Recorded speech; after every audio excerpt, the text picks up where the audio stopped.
কিন্তু এটা অনুচিত অনুত্তম কাজ, সুন্নাহর খেলাফ কাজ। অনেক উলামা ইকরাম মাকরুহ বলেছেন। নবী করিম সাল্লাল্লাহু আলাইহি সাল্লাম ফজরের পরে ঘুমাইতেন না, তিনি দোয়া করছেন আল্লাহুম্মা বারিক লি উম্মতি ফি বুকুরিহা। নবীজির দোয়া কাদের জন্য? যারা সকালবেলা কাজ করে, সকালবেলা যারা জেগে থাকে, তিনি দোয়া করেছেন আল্লাহ আমার উম্মতের জন্য সকালবেলার সময়টাতে আপনি বরকত দিবেন।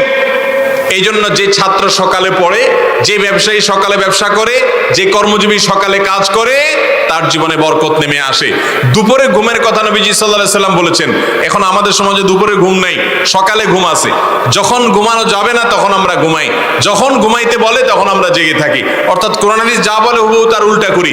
এই জন্য আমাদের দুনিয়ার জীবনে উন্নতি নাই। ভাইরা আমার, রাতে তাড়াতাড়ি ঘুমের অভ্যাস করতে হবে। আমি প্রায় সময় বলি এই আমলটা বড় কঠিন হয়ে গেছে, আমাদের সবার জন্য এটা তিতা করলা টাইপ আমল হয়ে গেছে। আমরা অন্য অনেক আমল করতে রাজি আছি, রাতে তাড়াতাড়ি শুইতে চেষ্টা করবো তো ইনশাআল্লাহ।